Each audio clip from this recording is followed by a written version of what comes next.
Thanks, everyone. As Claire said, I'm Laura Savage. We have the slides up, we're good. So I have an electric car. I'm not going to say who I work for or what I do, but I am going to say I have an electric car. I have no idea what happens under the hood of that car. The battery, the car drives itself, you press a button, it goes. But I've had a whole series of what I might call failing cars. Cars that didn't get me from A to B fast enough, cars that had parts that were maybe taken from places they shouldn't have done, shoved into it, and so on. So I used to look under the hood a lot. You see where I'm going, right? This analogy is going to be stretched to its extreme. And that's what we're going to talk today about the questions that I used to ask when lifting up the hood of the car, right? So why was I looking? For me, it was usually because something had gone wrong. The car had stopped, the car had broken down. Maybe some of you are slightly more conscientious and look before a long journey. Maybe some of you are very good and check before, like every 2 months or something like that, as I think you probably should do.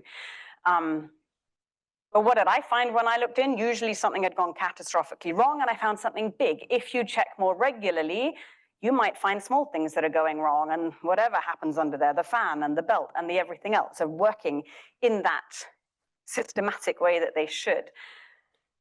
And what do we need in order to do it? What are the tools and the incentives? And for me, that's one of the most interesting questions about this session today.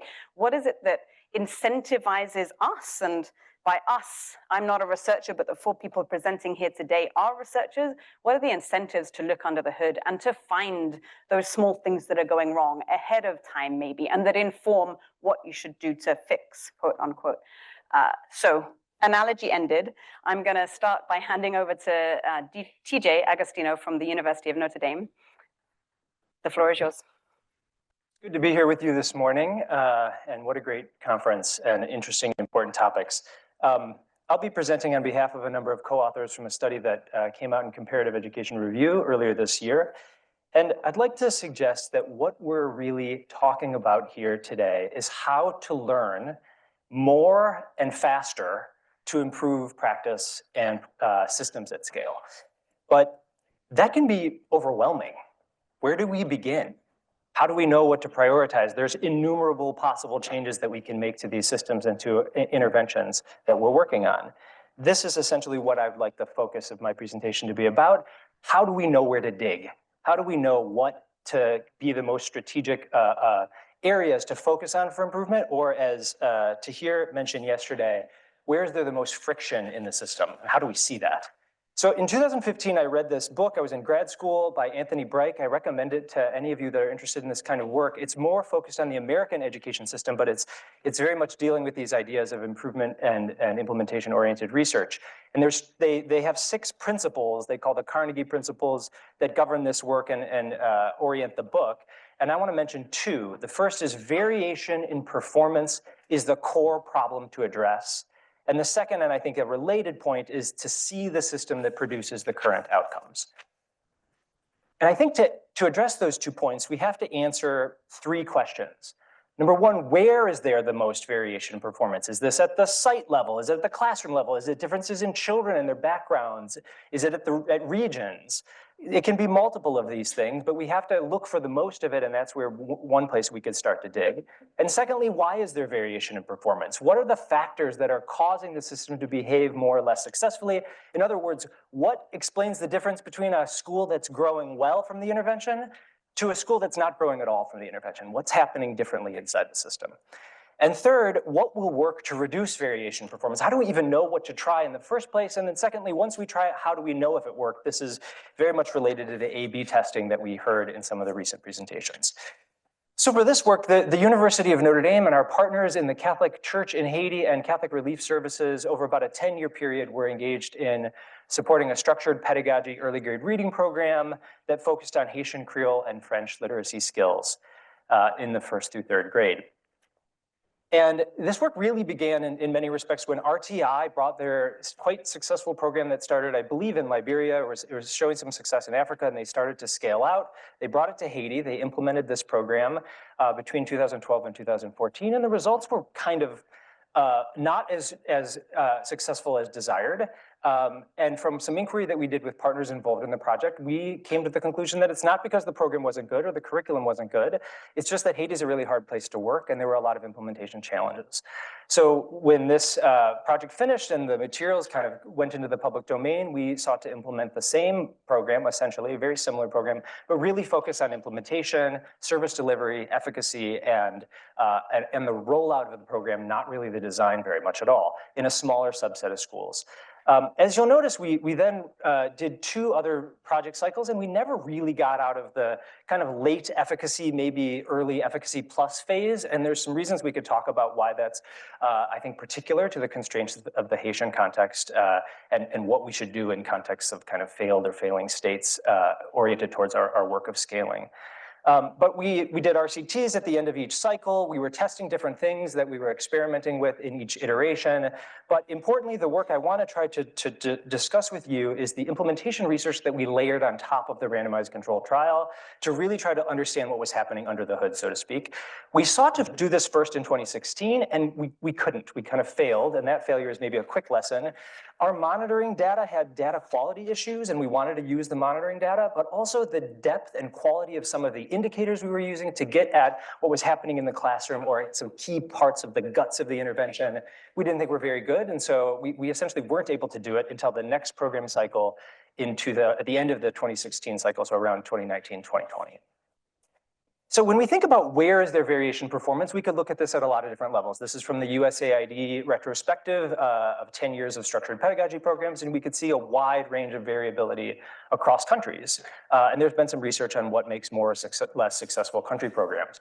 We could also see wide variability across districts. So this is a TARL program in Uganda, and there's about a 27% gap in terms of the proportion of kids gaining at least one level just by districts. That's interesting, what might be going on there. But for reasons that I'd be happy to get into more later, I think it's particularly interesting to look at variation at the site level. So this is a visual from a really nice blog post from King and Gove from last year that was cleverly titled, "Why Scaling What Works Usually Doesn't Work." And it shows the range of growth by site or by school. But what is most interesting here is that 15% of the schools explain 80% of the average effect. 80% of the overall growth of the program. Whereas 85% of the schools in orange there had either kind of minimal effects, marginal benefits, no benefits, or even negative growth over the time of the intervention. And these are all treatment schools. So the question is, why is there so much variation by sites? And what can we do about it? Think for a moment what would happen if we could make the orange sites more like the blue, even a little bit more like the blue. Think of the average effect sizes, but also think of the benefits to equity across the population. So this was essentially the question we were trying to answer. What programmatic and environmental factors explain variation in student growth across treated schools, looking especially at the school level? And we sought to do so, again, with this orientation of what I and others call practical measurements. So it takes time and money to do research and to do inquiry, and we wanted it to be as effective and efficient as possible to inform our work. That's what I at least mean by practical measurement, and we sought to do so in 2 ways, using both qualitative and quantitative methods. Quantitatively, we sought to use our monitoring data to see what was predicting more or less EGRA growth across schools, using basically simple, relatively simple regressions. And for the qualitative data, we tried to look at those highest growth schools compared to the lowest growth schools. And just to understand what was happening differently between them, this is sometimes called a bright spot design or a positive negative deviance design, where the key of what you're looking for are the behaviors that distinguish the higher performing schools. And I like this picture because it's really about the behaviors, not necessarily the intrinsic characteristics of the person, but what they're doing that makes their performance more successful, that's potentially reproducible. For the quantitative methods, we really looked at 4 main indicators. So at the time, the research was pretty clear that the dosage of coaching, how many coaching visits teachers were receiving, having their classrooms observed and given Feedback was predictive of higher EGRA growth, so we looked at that. But we sought to test an innovation that we thought would be really potentially important, potentially more sustainable, potentially more beneficial in terms of dosage of support. And this is related to the presentation a little earlier this morning about getting the school leaders involved. So they're there every day, it's much less expensive. Could they be observing the classroom and providing this kind of coaching feedback and support? And would there be these other ancillary benefits of getting them more involved to support like buy-in at the school level? So we sought to test that. Also, we realized after our first cycle that we didn't have a good measure of treatment on the treated. In other words, how much dosage of the treatment were the students actually receiving? And at the time, at least, and even as we published this paper just this year, I haven't seen very many projects that have a good measure of that. The typical norm for structured pedagogy programs was to look at fidelity in terms of the dosage of the coaching visits. That's a quite indirect indicator. It's your dosage of support to the teachers, not what's actually flowing down to the students. So this was kind of tricky to develop, but once we got it figured out, not so bad. We mapped the 100 lessons of the curriculum over the course of the academic year, such that on any given day, we knew you should be on lesson 45. And then when you went to the classroom, the coach observed the classroom, were they on lesson 45 or were they 10 lessons behind, 15 lessons behind, et cetera. And so we had a measure of, and a quite real-time measure over the course of implementation, which I think is important for reasons I'll mention, of whether dosage was falling behind or not. And as you can see, this went up to 55, which means that some of the teachers completed less than half of the desired lessons in the program. And then lastly, we created a measure of what we called like a fidelity influency index, essentially 6 items that sought to say, to what extent is the teacher actually following the structured pedagogical manual as designed? Are they completing the whole thing? Are they completing all the parts? And are they doing it well? Are they delivering it effectively and in a way that's engaging to students? And that hung together and was a reasonable scale. For our outcome, we used a composite score of EGRA scores, and we controlled students against students' baseline scores as well as gender and region to really try to put the focus on growth. And this was from a total sample of 350 treatment schools across 5 regions of Haiti. For the qualitative method, we looked at one of those regions that was implementing in 100 schools by 2 different implementing partners, each of whom were supporting 50 schools. And again, I'm a qualitative researcher and I appreciate in-depth, thick description and robust research, but I'm really proud of the kind of efficiency of this model. We essentially did 4 interviews, 2 interviews, 2 focus groups, if you will, but 4 hours of data. We interviewed the 2 regional heads of each of these organizations, and we did focus groups with the groups of coaches that supported each of these 50 schools. And we got very, very useful information from this. So in terms of our key findings, perhaps unsurprisingly, the dosage indicator, the number of lessons behind, was by far the most predictive of student EGRA growth across schools and the variability across schools. And the qualitative data helped us see why some of this might be happening. And perhaps the most interesting and surprising, but also luckily we think pretty actionable, is that the lowest growth schools, and one of the key reasons this was happening is that some teachers, while the school accepted to do the program, they didn't want to let go of the old curriculum they were using. So they essentially rotated every other day. They do their old books and then the new curriculum. So they got half the dosage of the high quality evidence-based curriculum. That had a huge effect. But also there were some schools where there was rampant teacher absenteeism, student absenteeism, and school closure. And we know that in many of our contexts, these are real issues. This is opportunity to learn. Not only are they not getting schooling, but they're not getting the intervention itself, which has unsurprisingly a large effect. We also saw a strong connection here, a strong signal from the Fidelity and Fluency Index on most of our EGRA indicators. And in terms of the qualitative research that points at why we were seeing variation here, some things are hard to change. There's some teachers in rural Haiti who can barely read, and that would be a heavy lift to change that, or their classroom management skills weren't so good. Maybe that's a little more changeable, but a key practice that is that, and this was mentioned, I think, yesterday about some of the motivation inquiries, that the teachers need to prepare for this. Just because it's a quasi-scripted lesson doesn't mean they can just stand up and deliver it effectively. They have to look at it the night before and practice it. That's a changeable behavior that we can work on. The third key finding was that we found that the lowest performing or lowest benefiting schools were described by our partners, our implementing partners, as the most remote. In Haiti, it's a very mountainous country, and it can be very hard to get to some schools. They're way far away from any paved roads. You have to walk for a couple hours. And it would require more inquiry to really understand why these were failing to benefit from the intervention. But we have some signs from the qualitative research. One thing is we know that they got less coaching visits because they were so hard to get to. They just weren't visited as frequently. So this could be a bit of support. But there were also, these tend to be the most fragile schools. They have the hardest time retaining qualified staff and teachers. People want to move closer to towns, and they tend to have many other issues related to poverty and just general fragility in the context.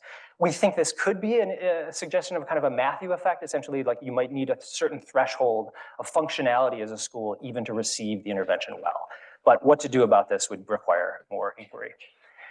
And lastly, and for me, the most interesting, we talk about learning from our failures. This was the most interesting for me because it was my idea to have the school leaders do the instructional coaching. I was really excited about it.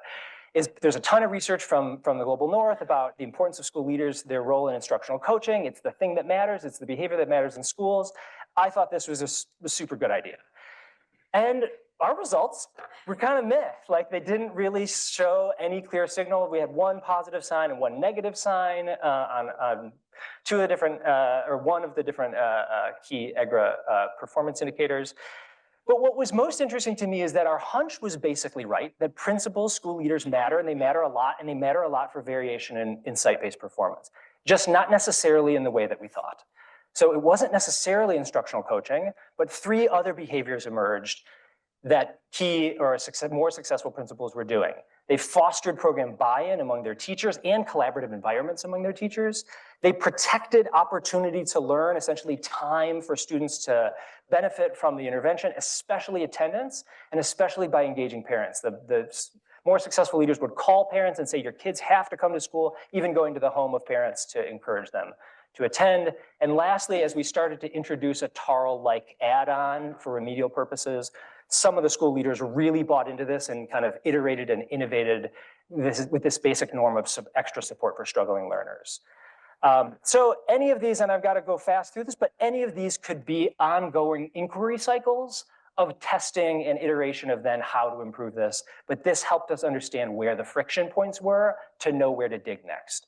So these slides just show questions that could be, it'll take me one more second to get through all the questions, but could be asked about each of these different types of intervention, types of problems that I presented as key findings. And so my last quick takeaways are just that we should focus on variation in performance to improve optimization, that we should use practical measurement like leveraging our monitoring data that we already have, or really efficient qualitative research, especially with that middle tier of actors who have a lot of the tacit knowledge that Noah mentioned, I think, today, because they're seeing a lot of implementation at bats, and to focus on changeable norms and behaviors, and then make sure we're testing the changes that we think are improvements. Ask me about my greatest regret from this work to date, and it's about that. Thank you very much. Thanks, TJ. Over to Stephen Taylor, who's the Director of Research, M&E at the Department of Basic Education in South Africa.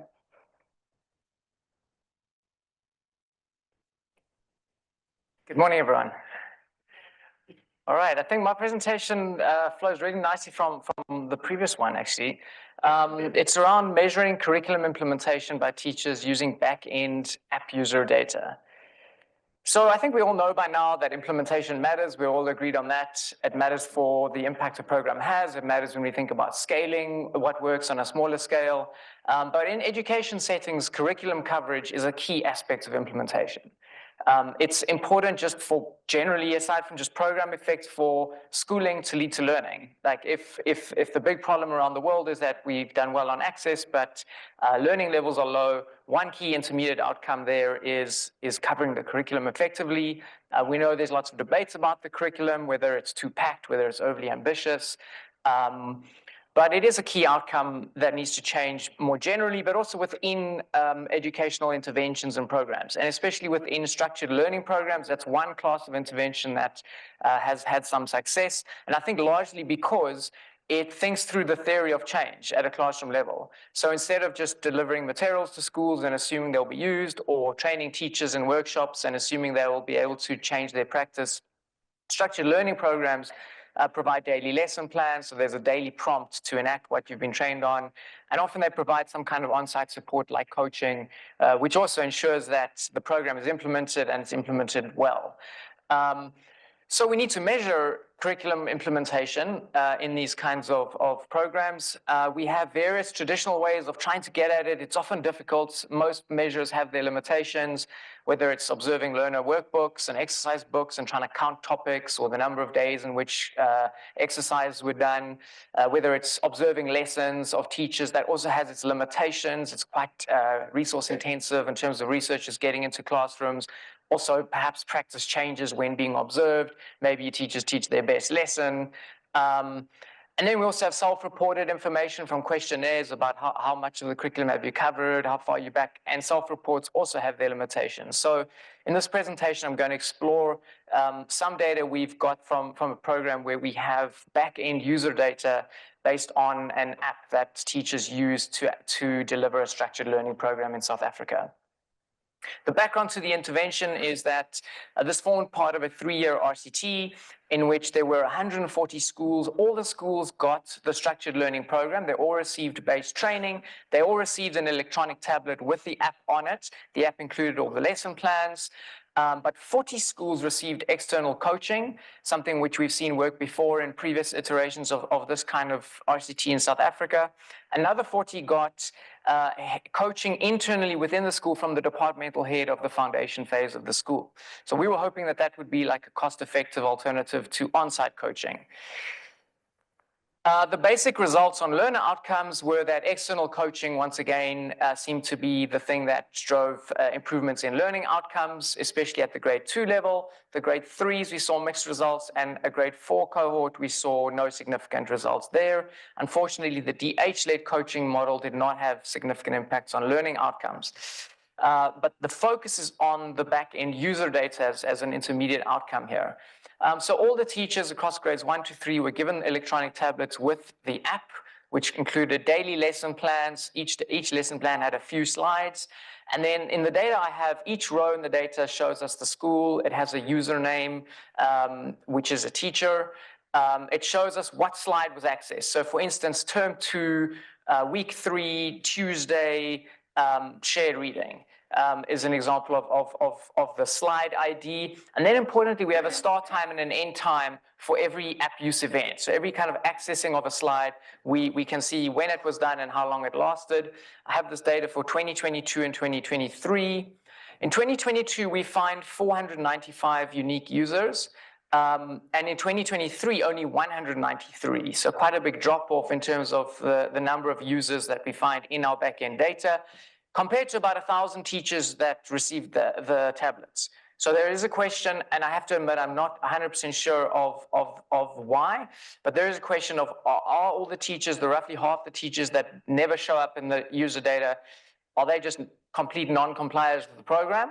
Or was there an issue with uploading their data? I've tried to explore that. I'm still not 100% sure. We find almost all the schools in the data. So 134 out of the 140 schools have at least one teacher in the data. So it's unlikely to be like schools in areas with no signal, just didn't upload their information. I've looked at whether the likelihood of teachers being in the data is related to distance to the nearest town or to the nearest main road, which could be a proxy for internet signal. There's really no relationship there. It could be that, especially with time in 2023, maybe some tablets had become broken or lost. And there's some evidence of that in some of the questionnaires and qualitative information we have. So there's some uncertainty there. App usage was low. Amongst even those teachers that we do see in the data, overall it's quite low, which is in stark contrast to self-reported use of the lesson plans according to questionnaires. Most teachers say they use the lesson plans every day or almost every day.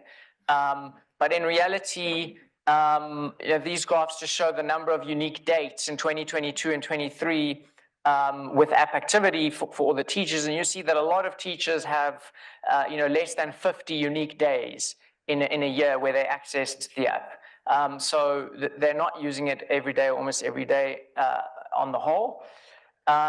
This shows for term 2 of 2022, which is one of the most active terms, across the term from lesson plan day 1, which is Monday of week 1, all the way to Friday of week 10, day 50. we see the percentage of teachers accessing that lesson. And it peaks out roughly in the middle. Monday of week 5, you see about 60% of teachers ever accessed that lesson plan. But you can see that there's a pattern across the term where towards the end of the term, there's clearly a drop off in the percentage of teachers accessing those lessons. But we also see a consistent pattern within every week that the Monday's lessons are much more likely to be accessed than the Friday's lessons. So some interesting trends there. That we see much more use in 2022 than 2023, as I mentioned earlier, largely driven by the number of unique users in the data, and the patterns are consistent across grades 1, 2, and 3. This shows for 2022, each line is a term across the week. So Becca is the Setswana word for week. Sorry for that. But basically, so term 1 in 2022, which is right at the bottom there, we see very little app usage. That I think was when the tablets were being introduced and there was a few delays in getting going. So maybe ignore term 1, but term 4 is the next lowest line. So term 4 there was much less app activity than in terms 2 and 3, and you see the drop off towards the end of all terms 2, 3, and 4. Same for 2023, you see here, term 1 had the highest app usage, closely followed by term 2, then term 3, then term 4. So drop off across the year, and within each term, drop off across the weeks of the term. And we see drop off across the days of the week for English and for home language. We can also see on which date or on which actual day were different lesson plan days accessed. So for instance, Monday lesson plans were most likely to be accessed on a Monday. The same for Tuesday, Wednesday, and Thursday. Friday's lesson plans were, aside from being less likely to be accessed ever overall, they were most likely to be accessed on a Monday. So less activity on a Friday, quite a bit of activity on a Sunday, which maybe speaks to lesson preparation, maybe an encouraging observation there. We can see the time of day when lessons were accessed. We see the main peak happen during teaching hours between, say, 9 and 12, as one would expect. We see a little peak just in the early hours of the morning between about 5 and 7.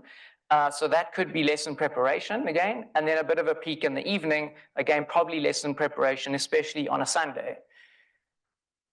We can then also see for each lesson, this is for term 3 of 2022, for each lesson, if it was accessed, when was it accessed? Was it accessed on the day we would expect, shortly before, so within 1 week before that lesson was scheduled to be given, or within 1 week afterwards? That's where one would hope to see most of the activity. Or was it only long before, like maybe teachers accessed it several weeks before, kind of looking ahead or scrolling through the app, or much later in the term, or even in a subsequent term? We see again the same pattern within every week and across the term. This shows by date. So the previous slide showed the lesson plan day. So it could be that they're less likely to access the last few weeks of lesson plans because they're falling behind in the curriculum. But we also see that the actual dates of the last few weeks, there's just less activity going on in the app in general. And we see the same pattern within the week, that on Mondays, there's just more activity than on Fridays, aside from whether it's the right lesson plan day. We see increased usage of the app in the on-site coaching group. So that's in line with the impact on learning outcomes. This is for 2022. This is for 2023. It's largely driven by there being more teachers appearing in the data. So it could be that there's just more use at all and more total non-compliance in the control group or the DH coaching group. The average amount of time that those teachers in the app spend is not that different in 2022, although in 2023, we do see more time spent on average by teachers in the app. And this shows for the different treatment groups across term 3, across the dates of term 3 and the dates of term 4. And again, we see much less app activity in term 4 than in term 3. We see the familiar pattern across every week and across the term for all 3 intervention groups, but we generally do see more app usage by the group who received on-site coaching. Another question we have is, was the treatment effect on learning outcomes better for those schools who had higher levels of implementation? And a problem that we often have when asking that sort of question is, how do we observe control school teachers who would have implemented with fidelity had they been exposed to the intervention? In this case, what's nice is that all teachers received the learning program. They all received the app and the tablets and some upfront training, but there was variation in who got coaching. So what we can do is identify within each treatment group sort of the 50% best implementers and see, was the treatment effect greater for that subgroup? And so I do that in various ways. So this shows the results on grade 2 home language. The first column is the main results that I already showed you, where we see the impacts of external coaching, 0.25 standard deviations. The blue columns, there I split the sample into 2 groups of 50% within each treatment group. So the first column, column 2, is the weakest 50% of implementers in terms of schools having the percentage of teachers in each school showing up in the app data. And what you see is that the darker blue column with the high implementers, the treatment effect size is larger there compared to the groups of weaker implementers. The pink columns is just an alternative measure of implementation. So in this case, instead of the percentage of teachers in the school who have app data, it is the amount of time spent cumulatively by teachers in that school in the app. But the same story emerges. The last one, I've used the strata that the RCT was used when we did the sampling. There was stratification into the strata with the best implementers and the weakest implementers, and we see it's the same direction, but not as big a change. For grade 3, where there was originally not much of an impact, we also don't see a shift here, although the green columns where when I differentiated based on strata, we do see in magnitudes a bit of a larger effect size of 0.18 standard deviations compared to 0.09, but it's still not quite statistically significant. For grade 4, where we initially see no impact, now if you look at the dark blue and dark pink columns, we now do see, for the high implementation subsample, we do see some impact coming through. So in conclusion then, I think we're seeing that coaching improved program implementation, but it's a very low order mechanistic aspect of coaching. I think normally we think of coaching as like a very sort of intensive form of instructional support, but one really low order aspect of it is just ensuring that the lesson program is actually being implemented. We see that the impact of coaching was greater amongst the more compliant teachers. I think this could be a lower bound estimate because here I'm using school level estimates of implementation, not teacher level estimates, and that's partly because I had a difficulty matching all the teachers. Then I think there's some implications and questions about EdTech here. I have a feeling that the tablets could be a kind of a behavioral obstacle to implementation. It's just probably easier to look at paper-based, but it's not as if all the teachers are fearful of the tablets. All our qualitative research says teachers are able to navigate the tablets, and we see no relationship between age and app usage. There's questions about how this can be used in future to inform programming. Can coaches or officials, for instance, better monitor curriculum coverage using this kind of data, or will this lead to malicious compliance or opposition to such activity? I think that's an issue. Then can backend data be used in similar evaluations? We're going to be trying to build on this in the next iteration of EGRP2. And lastly, I wonder, and be interested to hear from you, if this presents a slightly new view of the issue of low time on task and curriculum coverage in these kinds of contexts. I think we know about the literature going back 20 years on teacher absenteeism in developing countries. There's also a discourse around overambitious curricula. And I think here we see some evidence that the curricula is packed. It's hard to get through it all, but it's also that there are certain times of the term and of the week and of the year where there's just less activity in accessing lesson plans. A bonus slide at the end, we asked teachers if there's one thing you could change about EGRP, what would it be? And interestingly, by far, the most common response was along the lines of reducing the content. So there was just a lot. And that's a critique more of the curriculum than of our program because it was aligned to the official curriculum. It was just trying to give expression to that through the app. Thank you very much. Thanks, Stephen. And it's as if this panel were curated perfectly, because that's a theme we're going to continue in the next session with Guthrie Gray-Lobe from the Development Innovation Lab at Chicago. Yeah. This next talk is going to be about details and really down in the weeds. So if you brought a pillow, that's not it. But yeah, those aren't the slides. I can get started. So thanks for coming. My name is Guthrie Gray-Lobe. I'm going to be presenting joint work with Michael Creamer, Joost de Laat, and Wendy Wong. These are A/B tests. I'm going to present on the results of an A/B test that was conducted by New Globe. Tim Sullivan and Daniel Segura Rodriguez are both here in the audience here. That's the one, yeah, great. So, yeah. So teaching is a complex task. It involves constant decisions on instructional methods, engagement, and feedback. But interventions providing teachers with instructions are considered a best buy for improving education in low and middle income countries.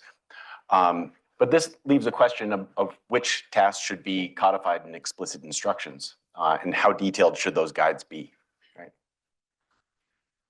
So the context in which we're going to examine this question in the context of Bridge Kenya. This is a subsidiary of New Globe. New Globe is a multinational company that provides educational services in several countries. Today, most of their business is providing scripts to teachers in public schools in partnership with governments in Rwanda, Nigeria, and India. But currently, they provide detailed instructions to more than 50,000 teachers and 2 million students. They used to operate a private school model in 4 countries where they owned and operated schools. These have recently been spun off into a nonprofit. Both of the studies that I'm going to present today took place in Bridge, Kenya. These are private schools that charged about $100 a year, so they're sort of aimed at a lower income demographic, but obviously not affordable to the poorest of the poor. The scripts are disseminated using the internet, and although the process is, as Tim notified me earlier, is a lot more complicated than that. And then they're accessed by teachers on tablet e-readers, and then basically all subjects are scripted in New Globe schools. So, and then in a previous study with Michael, we found very large impacts on math and English compared to other local schools. So these schools seem to be doing something right. So this study is going to evaluate the effect of a reduction in the degree of detail provided in these guides. These results are not going to be informative about the value of scripting. If you have questions about that, I think there's a lot of people in the audience who could talk to you about that. One particularly useful item in the literature on structured pedagogy was a systematic review by Ben Piper and co-authors, where they reviewed 33 structured pedagogy programs. I think some of them may have been in TJ's presentation, and found very robust positive effects. And they found that, but they also found that those effects tended to decline with the level of scripting in the guides. So I think this is potentially related to the previous two, very related to the previous two topics. So I'm going to present results from 2 sequential evaluations. The first one took place basically in grade 3. It actually started in the last term of when students were in grade 2 and then carried through for 2 additional terms. There's 3 terms in an academic year in Kenya, so this is about a 1-year evaluation. And then evaluation 2 was, for the first evaluation, modified guides for math instruction, and it started in 2018. And then the second evaluation, modified guides for grade 5 English, it only ran for 2 terms, and it took place after the results from evaluation 1 were known. So the results from evaluation 2 provide us with kind of an out-of-sample test of the results from the first experiment. So here's an example of a status quo guide. This lesson is introducing the number 70. The teacher says, first we will work on today's number. They are then instructed to write some things on the board that they will fill in later. And then the teacher says, pupil, today's number is 70. We will write the number form of the number. I will write the number in words. This number is 70. And then after that, the teacher is told to write the number 70 on the board. So it's providing both a transcript of what's supposed to take place in the classroom and also stage directions to the teacher, right? The teacher then goes on to perform a number of simple arithmetic operations on the number 70. The instructions are very fine-grained and very little, if anything, is left to implication. But you know, I think that while the level of detail seems extreme, I want to note that it's probably not for all audiences. I think there are some audiences for which you would actually want to actually tell them to write the number 70 because that has not been communicated to them directly to avoid any misunderstanding. So the less detailed guides shrunk this from 12 instructions to 5. It communicates the exact same stuff. They're still introducing the number 70 in its word form and then doing the same arithmetic relations to it, but it's giving much higher level instructions. It's kind of an outline of what's supposed to take place in the classroom. Yeah, and it conveys the same material in 5 steps instead of 12. They are side by side. Yeah. So evaluation 2 took a more sophisticated approach reflecting learning. I think we heard a lot about that from yesterday. And then they adopted a set of stylistic rules and applied those systematically to the guides. At the end of the day, the result was sort of similar in some critical characteristics that I'll emphasize now. So they both resulted in a substantial reduction in the amount of text and the level of details. The less detailed guides read less like a transcript and more as an outline, and the teachers were at least using some discretion in how they were going to phrase things. In the second evaluation, we're able to quantify the impact on text because we have all the guides, and so we find that basically it shrinks them down by about half on all measures. Focusing on the number of words, we're able to actually benchmark these guides to the structured pedagogy interventions that have been evaluated, that were included in Ben Piper's systematic review. Version B, the more detailed guides are at approximately the 62nd percentile in terms of word count of those structured guides, whereas version B is moving this down to the 52nd percentile. So these are still very much in the center of the distribution in terms of the level of scripting of structured pedagogy interventions. So we're really looking at kind of, even though it is reducing the level of scripting by half, I think this is actually kind of a marginal change in the grand scheme of things. In both cases, we find large positive impacts. At the end of both, we find that the effect is 0.17 standard deviations, although I'll note that evaluation 2 gets this after a full academic year, whereas evaluation 2 does it in 2/3 of a year. A remarkable similarity between the two studies is that we find larger impacts in those classrooms with more students, right? So the orange bar representing the effect on the median classroom finds the effect is basically 0, and we're not able to reject the null hypothesis. In classrooms with 10 more students than the median, in both cases, we estimate very large and highly statistically significant effects. Another remarkable similarity between the two studies is that we see a compression in the within classroom distribution of test scores in larger classrooms, but not in smaller classrooms. So larger classrooms in the comparison group have more dispersion, but less detailed guides appear to bring the larger classrooms closer to the dispersion of those smaller classrooms. So at the risk of oversimplifying things, one way to make this result a little more intuitive is that it seems like reducing the level of detail leads to the class being on the same page, right? Next, before I'm going to present some results on the between classroom variation in test scores. We just saw the within classroom variation in test scores. But before I do so, I'd like to note a simple theoretical prediction. I think this is very much related to what TJ was talking about in his talk. So in a naive model of codification of teaching tasks, telling teachers how to perform a task should reduce the dispersion of how it is performed. So imagine teachers are all left to their own devices to complete a task. That task can be performed in many ways, so there's a distribution of quality in its completion. Where we might measure that quality in terms of the gains in terms of student test scores, right? That the task creates, right? I'm going to term that teacher skill here. And then here the dashed line could represent the quality that could be established through codifying that teachers perform this task in exactly the same way, right? So when we codify that task is performed that way, the idea would be that weak teachers would get better and strong teachers may get worse, right?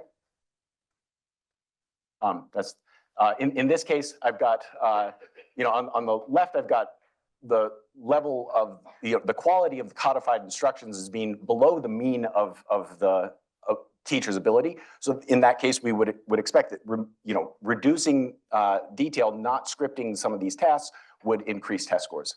On the right, we have an example where the level of codification would be to the right of the mean of the teacher skill distribution. So we find some evidence for this naive model, but with an important caveat. In the second experiment, dispersion in between classrooms increased, right? From 0.43 standard deviations to 0.55 standard deviations. And we see this large tail on the right of high-performing teachers in the less detailed guide arm, right? So basically, right there, that's similar to the model we just saw, where the high-performing teachers are being held back by having to go through, this specific scripted way of doing this task, right? However, so there's the naive model prediction right there. I forgot I had the animations. But we have this mystery here. In both experiments, the dispersion in between classrooms increased at the bottom, right? So we see this increase in mass of low-performing classrooms. And so that would be a direct contradiction of that naive model. In our paper, we hypothesized that this could be explained by a cognitive load effect that is especially harmful to lower skill teachers, right? So when lower skill teachers, who might tend to be those who are less prepared, are required to read through more details, they might be cognitively taxed in the class. And then there's a large psychology literature that suggests that when we are cognitively taxed, we are worse at communicating with others. We're worse at taking other people's perspective. And so in this case, the idea is that the teacher is becoming a worse communicator because they're being taxed by these overly detailed instructions, right? So, and also this effect could explain the larger effect on in classrooms with many students. There's also a psychology literature that finds that teachers who are in classrooms with a lot of students, or as the audience increases, we become more cognitively taxed. So just to wrap up, there are our results. We also find some positive effects on teacher attendance, which might suggest that there's a positive effect on teacher job satisfaction, but that's very obviously. Yeah, I think, so I actually had a different version of these slides that's more updated, so I'll actually emphasize that my main takeaway from this intervention, I think, is that education interventions may be improved through careful editing, right? So the work that you have done, maybe, staying up late at night, revising text, like that seems to have some impact, right? It underscores the idea that interventions can be improved over time and as they scale. But I think there's a question of how general are these results. So in this context, less was more, but perhaps more might be more in other contexts. But I think that a little introspection, we might come to the view that probably on average, less is more, right? There's this famous saying, this is written incorrectly, but it's that if I had more time, I would have written a shorter letter. Some people attribute that to Winston Churchill, but I read it, tells me that it's Blaise Pascal. Yeah, efficient communication requires a lot of effort, right? Especially when we're trying to communicate efficiently, what we're doing is we're asking ourselves, what does our reader need to know, right? And sometimes we're actually, something that we're going to remove, we're not actually sure about that, right? It requires a lot of careful thought. And, you know, I think like in organizations, it may be very possible that a manager can easily observe whether or not all of the information that someone needs to know is in that guide. But it might be really hard to observe whether or not it's been communicated efficiently. And so it might be hard to reward workers for this kind of effort. So yeah, that's it. Thank you. Thank you. And finally, we've got Daniel Iddrisu from the University of Cambridge. Thank you so much. It appears I'm the last one here. Before I start, I'll tell you a fun fact is that this morning I woke up, my mom called me and said, your sister said it's your birthday. So today is my birthday.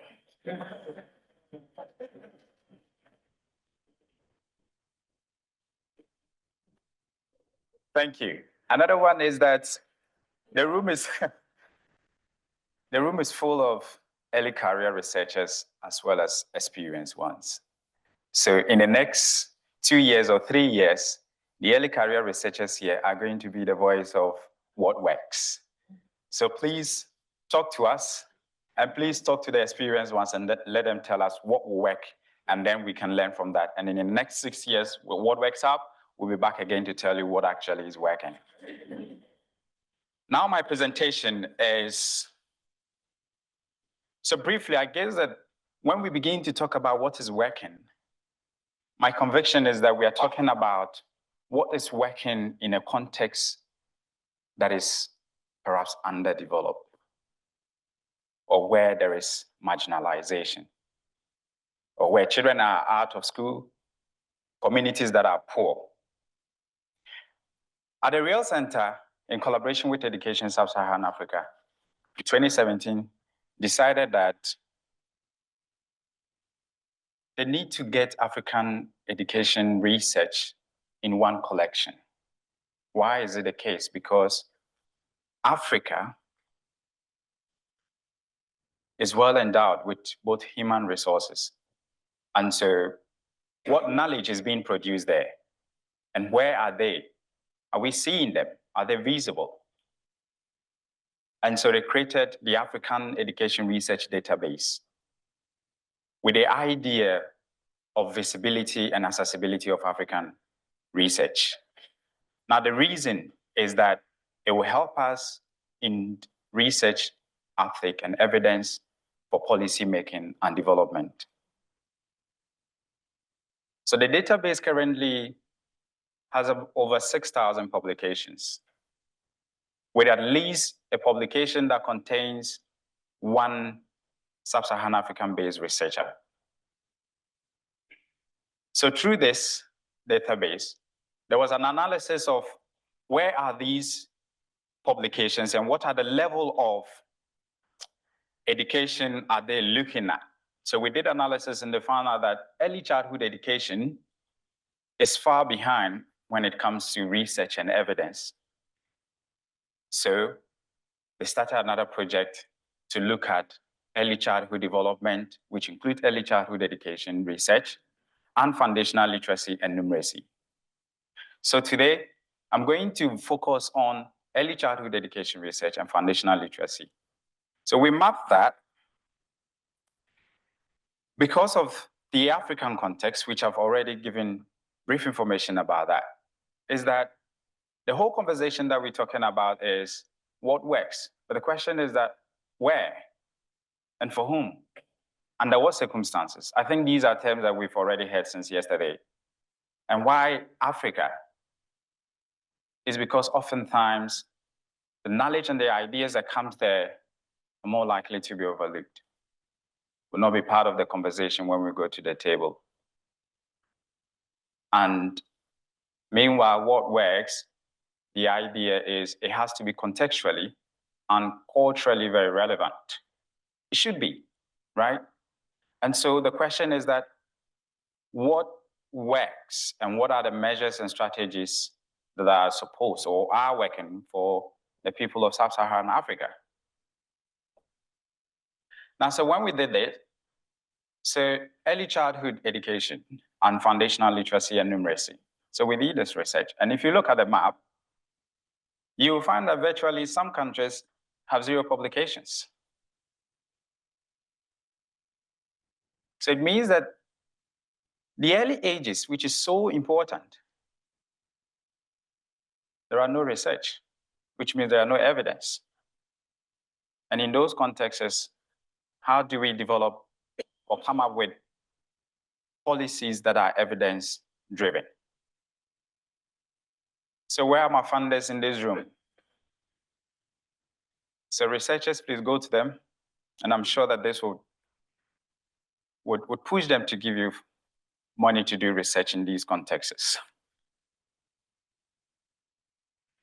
Before I go deep into our findings, so this is synthesis, right? So we map these publications and then we synthesize the results to see what is working. Now, it includes both RCTs and non-RCTs. And I'm sure that in this room, when I was coming, I was asking myself, what language will they be speaking? Is it going to be quantitative RCTs, or they will be talking about anthropology, interviews, or what will they be talking about? I haven't been to this set of conference before, so what do I do? Okay, so me and my team at the Real Center and ESSA, so we did the synthesis, and we found out, okay, there are 13 RCTs out of 40 publications. And then we have about 28 non-RCTs. Okay, what do we do? Do we exclude them? Because it appears that everybody is saying RCT is the one that works. No, then let's put them together. They all work, depending on who is looking at it and whose beliefs and whose perspective. So these are some of the findings that in a local context, for which some of the themes that we heard yesterday talked about globally informed but locally led, right? And so locally led in the African context, what is working pedagogically in the classroom is that we have our own culture, we have our own way of doing things, and before formal education, teaching and learning happened. But how did it happen? So traditional pedagogy, play, games, riddles, and the use of cultural materials are very significant in our context. We do not have the materials, perhaps not even the financial resources to purchase those that you have to go to the market. So we rely on our environment. We rely on the materials that we have. Has any one of you been in a class and asked to use, or coming to school, you have to bring sticks to school? They tell you, cut sticks, bring 40 of them, bundle them, and bring it to school. That is what I did. So in the northern Ghana where I grew up, teachers told us to come to school with sticks, and we use those sticks in our numeracy classes. We counted them 1 + 1. These are the materials that we rely on because our parents couldn't afford what would be in the market, right? And these things works because they teach us beyond how to speak English. They teach us beyond how to compete 1 + 1, but they give us also more of moral values, practical life skills. What it does is that it enhances our language skills, our creativity, and our critical thinking. And more so, something that you would all agree with me, where is socio-emotional development in this conference conversation? I haven't heard much on that. It's probably just a mention. So what works up? In your next conference, we want to hear more on socio-emotional development because it is important. It is important. It shapes children, their teamwork, their confidence, right? And in our African cultural system, our way of life and teaching helps us in all of these things. Our games, right? Our ampe in Ghana all teaches us all of these things: communication, coordination, teamwork. And these are the things that you want to see in your students in university. we learn them at the early stages. What we also found is that in implementation, in upscaling, you need community in Africa. You need group. South Africans are here, Ubuntu. That is who we are. Now, talking about early childhood education, I have not also heard a lot on parenting. Where is the place of parenting in the development of children, in both literacy, in both numeracy, in both socio-emotional development? Right? So parenting in Africa is very important, and they show that these things are actually very working. And one other thing is mother tongue. We all know. This is not novel. I'm sure we are all aware. It's just a reminder that mother tongue is very key. It allows the children, it gives them confidence. And the literature shows that it enhances their reading readiness and as well as their fluency. Before I talk about what is missing and telling you community is that a man and a woman decided to marry, my parents. They gave birth to me in a community that I'm very lucky. It's a very remote community, right? And they didn't know much about education because they didn't school. But in that community, they had a local policy where if you don't go to school, the chiefs and the communities will come after you. So if you were a child, you couldn't stay home. Your parents will leave for the farm, but you have to go. That is me. I did that. They chased me and I went to school. I went to school in the northern Ghana where Hajia talked about the complementary education. We had to wake up in the morning and go to the farm. If you do that, it means you're likely going to miss school. Then there was a complementary education. Okay, we'll go the one in the afternoon. So Hajia, what you doing with the team here, Claire, is very good. It's working. I'm a living testimony to that. Now, in all the synthesis and the mapping we've done, the question is, what is missing? Now, Louise yesterday said that gray literature. So part of our work is to map gray literature to inform or to add to what we know in international databases. And we realize that actually there's a lot of evidence that is not published, but have got a lot of impact. Why? Because most sub-Saharan African researchers are more likely to not get their evidence and their research out there. More so institutions, after they have conducted research, whether evaluations or whatever, do not put them out there. Now, where are the evidence? Is it only journals? So we need this literature. Evaluations that people have conducted are not out there. Importantly, not much. And thankfully, Pauline was asking yesterday one of the panels about how gender and inclusion comes into their work. So equity factors are far neglected in the evidence that we have found. And I talked about socio-emotional development. A lot have also been said about ICT and technology. But what we do not know is the evidence of its inclusion, because we are talking about a continent that has, majority of its population living in places where there will not be electricity, where people will not have access to technology and all of that. Its inclusion is a problem. That is what we have found. And also, even where they have access to these things, its sustainability. And more importantly, in implementation times and upscaling, home and cultural factors are things that we realize that are missing. So what do we do?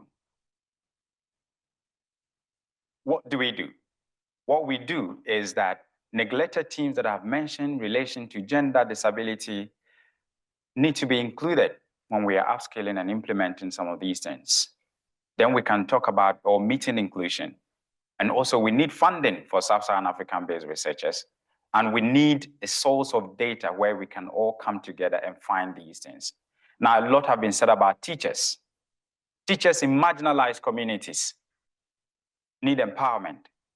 And so let's go back to that. And community leaders need to be engaged. Thank you so much.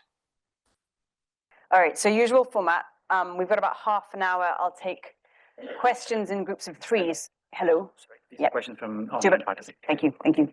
I've got a question for everyone, every implementer in the room to mull over as you're thinking of your other questions. And that is, what are the takeaways from you? Because I think one of the things that we assume about implementation science, right, is that from the efforts to do more implementation science, there is more direct implication for implementers, right? So that's the kind of question for the room.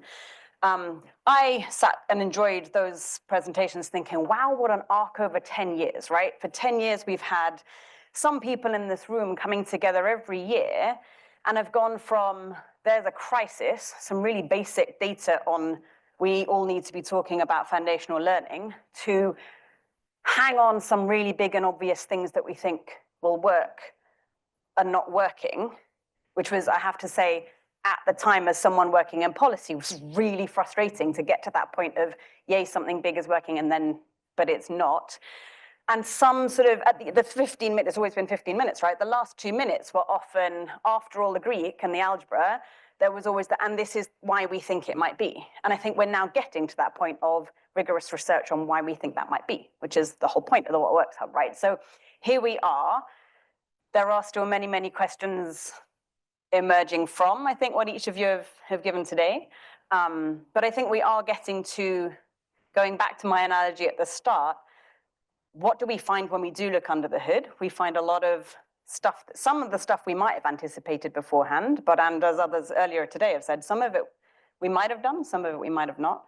We're looking at some different methods, and I think across the 4 presentations, there were some really different data sources as well as methodologies that I think it might be worth reflecting on and drawing out.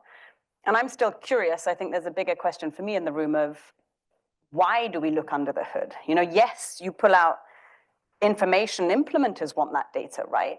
But for researchers, and this is a panel of fantastic researchers, what's the incentive to look under the hood if maybe for some of these methodologies, there aren't the obvious tenure track positions, journals, conferences, other than this one, and so forth. So that's a question that if any of you have any thoughts on that, I'd love to hear your kind of personal reflections on.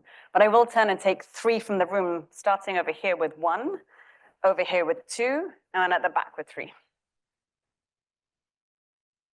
Hi, Claire England from IDP Foundation. Thank you for the presentations.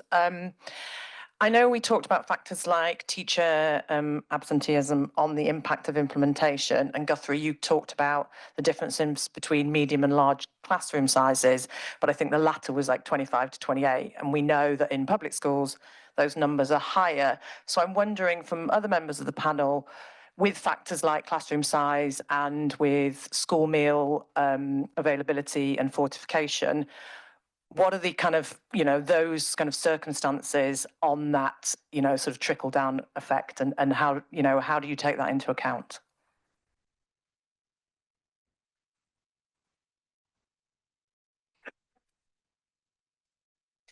Emily Gray, FCDO.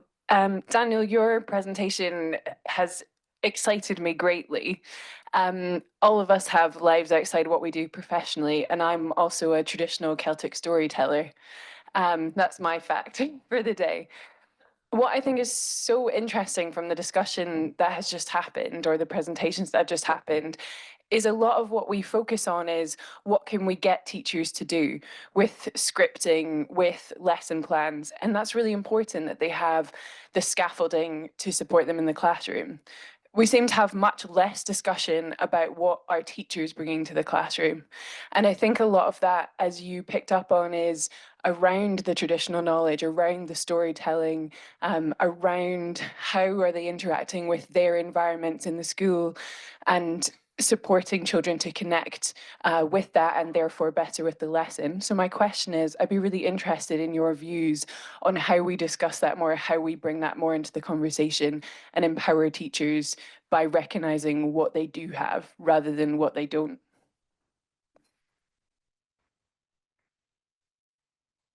There's one at the back.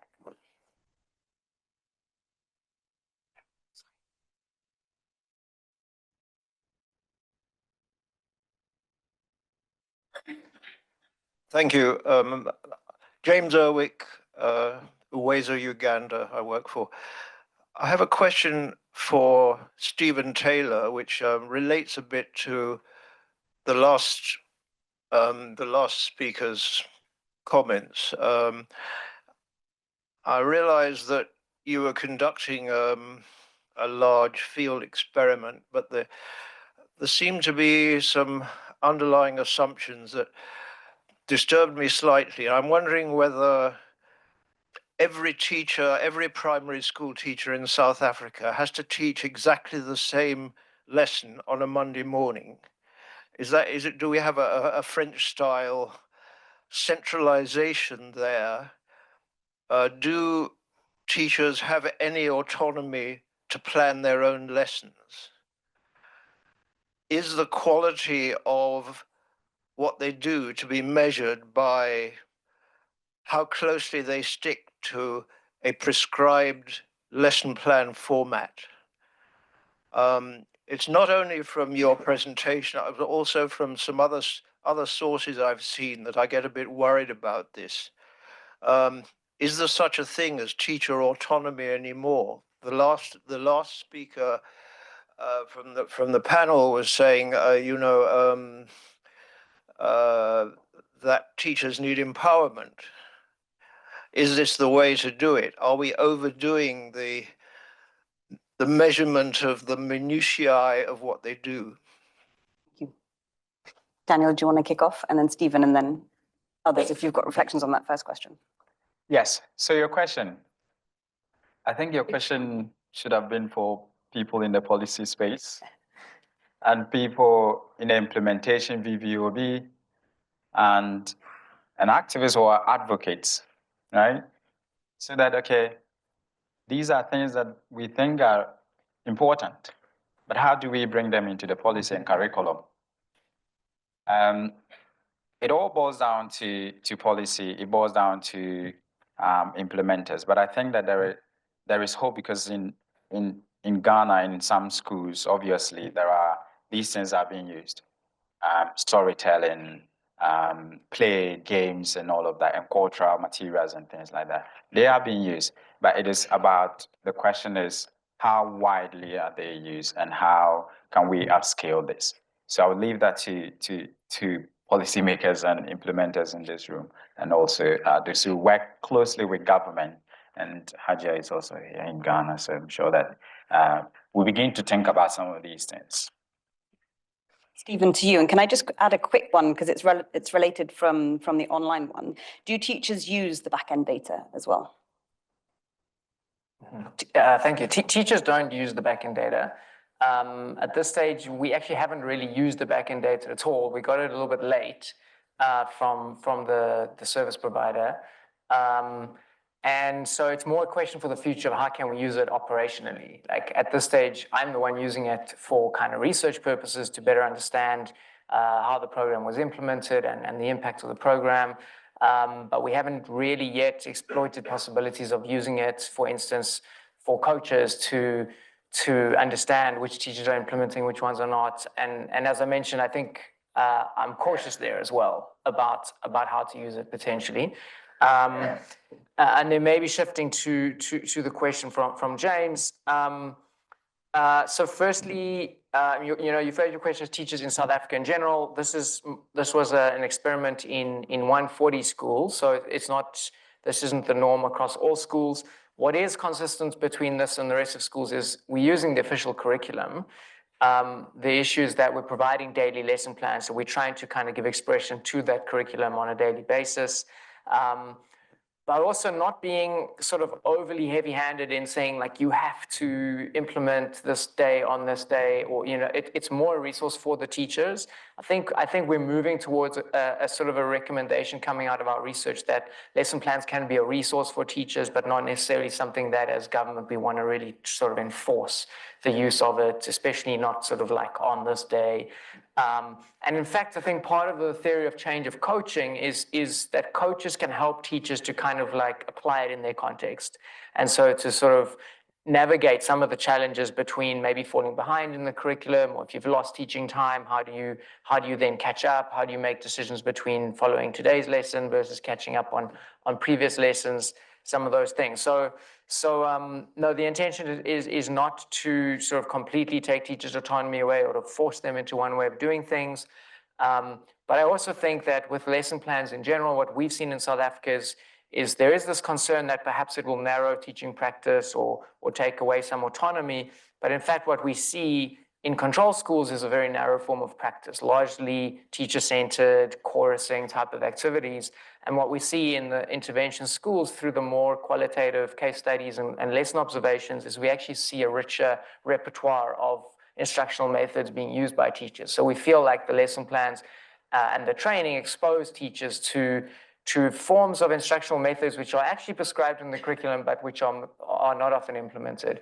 And maybe teachers are relying on a very narrow set of practices. So I think the question of, do lesson plans kind of narrow or de-skill teachers, that depends on the status quo of teacher practice. If teacher practice is very differentiated, very sensitive to context in very effective ways, then yes, this could actually narrow teaching practice. But if the status quo is a very narrow sort of practice, then I think this can enrich the practice that we see teachers implementing. Thanks.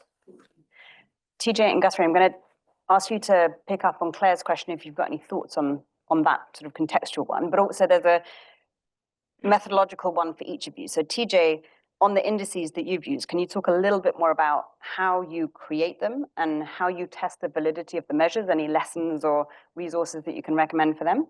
And Guthrie, when you tested your naive model, did you measure teacher skill? And if you did, then how? TJ, do you want to jump in? Sure. So for the question of classroom size, we tested that and didn't find any predictive relationship. I think that I would suspect that that's perhaps particularly related to the structured pedagogy, which is really designed for large classrooms and uses like a spiraled pedagogical curriculum design. I suspected it may have, but we didn't see any significant relationship. On the indices we use, I mean, this was monitoring data that wasn't really like a formal scale. So we just did like a basic, does it hang together as a scale, but nothing particularly intensive. And it was used by the coaches in the classrooms who were observing behavior. So we didn't do a ton of reliability and validity testing for that particular measure. If I may, can I say maybe just like a word about I think Stephen had a bunch of great points about the autonomy and the teacher voice issue. So I gave a plug in my presentation for the benefits of consulting the middle managers, but one of the other Carnegie principles that I didn't mention is consult end users early and often, and that really is teachers. And an example from this earlier versions of this work that we found incredibly valuable was we knew that the teachers weren't using these classroom libraries that we had been providing as part of the intervention.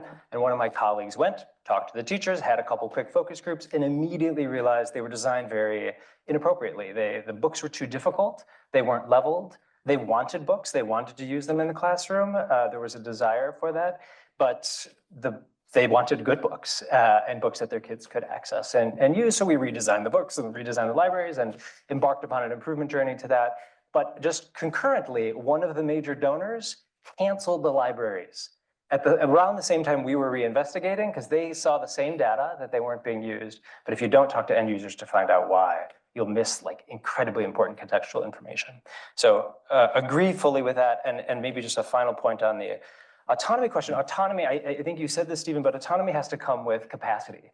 So if it's completely proportional to the skill and capacity, and I don't mean that like the potential capacity, obviously that's there, but if we haven't prepared teachers as professionals, the more autonomy we give them, the data suggests that there's a pretty clear correlation across countries. If they're not well prepared, more autonomy leads to lower performance.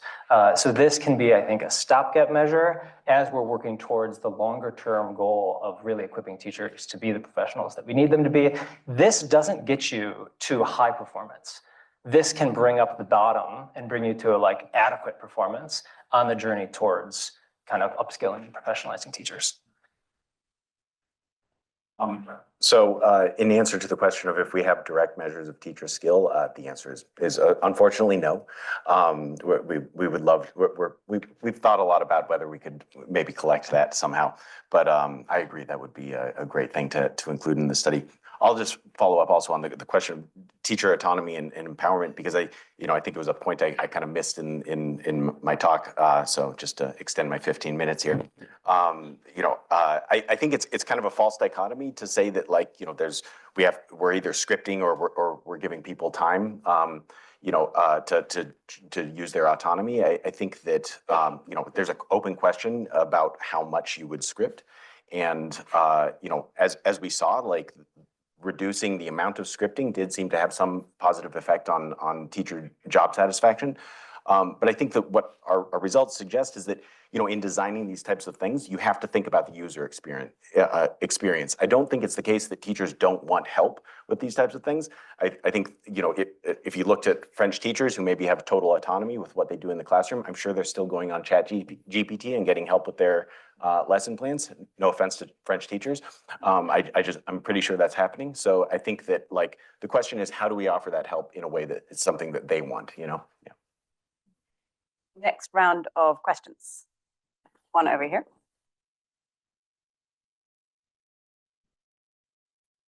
Thanks for the presentations. I think it's a general question, to the panel. You've all gotten and described in different ways the lack of curriculum coverage of some sort, whether it's like more scripting and not getting through all the lessons, or less scripting, or a dosage where you're seeing people not getting through all the lessons, or Stephen, in your case, actually not teaching in December when schools are supposed to be open for another 2 weeks.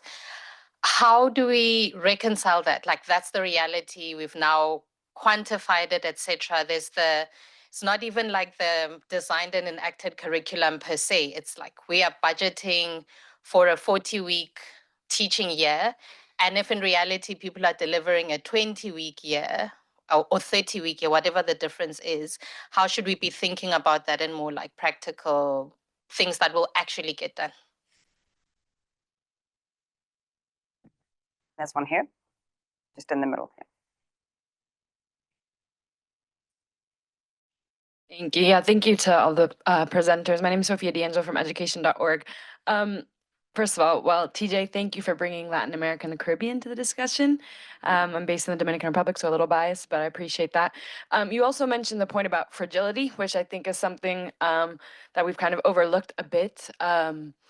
Issues of security. I mean, Daniel, you mentioned social emotional learning, parenting, things that happen outside the classroom, malnutrition, food insecurity, et cetera, that affect learning so much.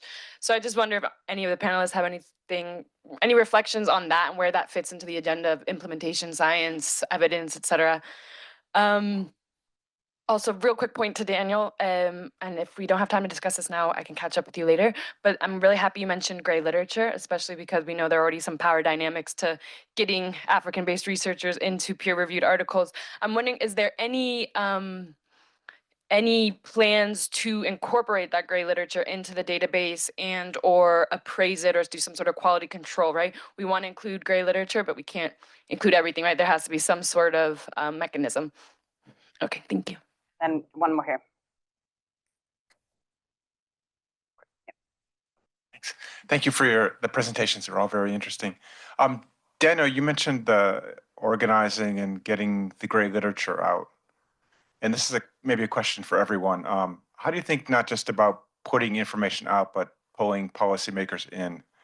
There are a million places they can go for information or for studies, but how do you attract them to say you're the trusted site, you're the site that can make information clear that can be helpful to them? How do you think about that pull? not just the putting out.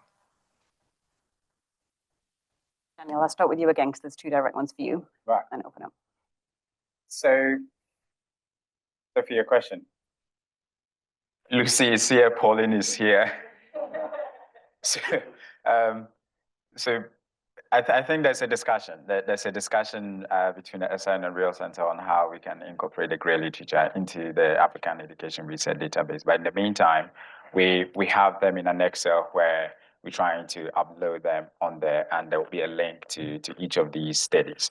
So, but I think we're trying to have a concrete one going forward. So, and then. So, Yeah. and this is really then questions for all of you. How do you pull policy and policymakers in? How do you grapple with all of the contextual factors that are potentially meaning that kids aren't learning, not just the one that your intervention is focusing on? And yeah, so let's go with those 2. And then any reflections on them from me as well? Does anyone want to kick off? Go on, TJ. I could take the last one first, and I think it's related to a point that Daniel was making about engaging local institutions and local leaders and local scholars. So some of the work that my colleague Nancy and I are working on now is from a USAID-funded project called SHARE, and it involves collaboration with local research institutions in all of the countries where we're working. This, I think, and there's a huge focus on kind of policy uptake, and we're trying to do what we call embedded research translation, which is to bring the policymakers into the process throughout the beginning of the study. We have advisory groups so that they're aware of the study. There's demand for the findings before we ever get there, and there's kind of feedback into voice progress on how things are going.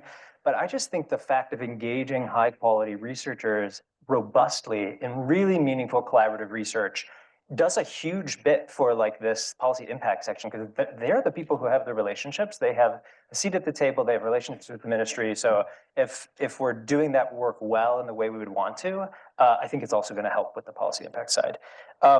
Maybe I'm really interested in Stephen's answer to the question. I'm like, I want to know what's happening on Fridays or like at the end of the week. Like I want the qualitative research side of what you're doing. Our answer to that dosage question was pretty varied. You know, you had this interesting thing like with why the teachers were hanging on to the old curriculum. But I'd want to know from the teachers, why are they doing that? Are they feeling, is it a conservative move? Do they not trust the new curriculum? Is it just like a safety thing?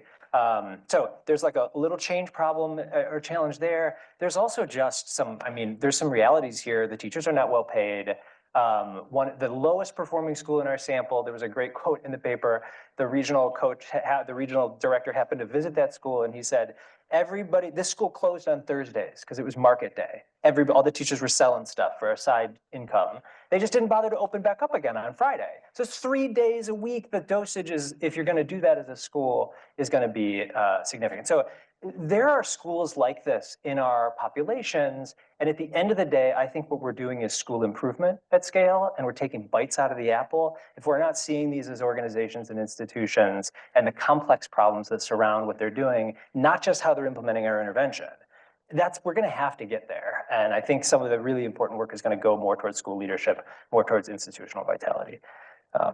On the fragility question, really fast, I'll just say that a question that I'm finding myself thinking at this conference is, how do we scale with government in failed state circumstances? I don't think you can. That's why we didn't. The Haitian government really wasn't.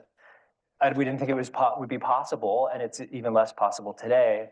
What do we do in those kind of circumstances to meet the needs of children? Because the scaling imperative is still there, but the primary vehicle that's been the conversation of this conference isn't really available. And that's a big challenge. And we're going to have to face that eventually. We can go after the low-hanging fruit in a lot of countries, but eventually we're going to have to get to these really tough states. On the second point you raised, I think and it relates to Mpumi's question. There's a question for me is where we're asking why and finding out here some of the why implementation sort of details matter, but there's also a why question. You're not looking under the hood, you're looking at the car to begin with. Like, there's 20 weeks a year, that market day is Thursday. Why do we end up with textbooks that are so overly complicated to start with? Why do we end up with teaching training programs that are 2 weeks in the middle of term time? Like, isn't that one of the head bashing questions about this whole thing? We've got a couple of minutes left. Daniel and then Guthrie, do you have 1 minute of final reflections on the big questions? Sorry, Stephen, sorry. All right, yeah, some tough questions. So on Mpumi's question about, I guess, the low curriculum coverage, what does it mean? I think it is, I think what we're seeing in our backend data is consistent with the anecdotal information about time gets lost on a Friday, or the last two weeks of term are like taken up with assessments and or marking, things like this. Term 4 is really preparing for exams, and especially the secondary school leaving exams. So there are these anecdotal stories, and I guess it is consistent, maybe alarmingly so, just in terms of like how dramatic the drop-off is. But I still think we need to investigate this a bit more. I feel like I still have kind of enough interpretation questions here. You know, is it maybe that teachers are kind of learning early in the week, term and year, and then sort of like relying less on the lesson plans and more on their acquired knowledge of the routines and of the methods? There could be things like that, but so need to investigate that more in terms of what to do about it. Maybe there's a question about like accountability in education systems and those kinds of quite hard to address issues. But I also think that part of what coaching makes quite effective and some of these structured learning programs is that there is a kind of a monitoring of like, are you implementing the curriculum? But it's done in a low stakes way. So it's kind of motivational, intrinsic motivation. The coach is not like an external person coming with punitive consequences. So I think that is one way of kind of just prompting more curriculum coverage. But it really is, yeah, it raises some quite hard questions, I think. Okay, we've got another 7 years, I think, so. We both. Yeah, I can keep it short. I mean, I don't think I could enumerate all of the reasons, but I do think that there probably is, that there are just, it is challenging to monitor whether or not people are doing this, you know, designing a textbook in an efficient way, and covering material in an efficient way. I think it's probably in a lot of cases, whoever's making the curriculum or the textbook or whatever is rewarded for the quantity of stuff that's in there, whether or not they hit absolutely everything that anyone could ever think of. And no one is going through and saying like, well, but maybe that thing actually wouldn't have been very important, you know, or maybe we could afford to skip that and focus on something else. Yeah. Any questions for next year? So thank you, everyone.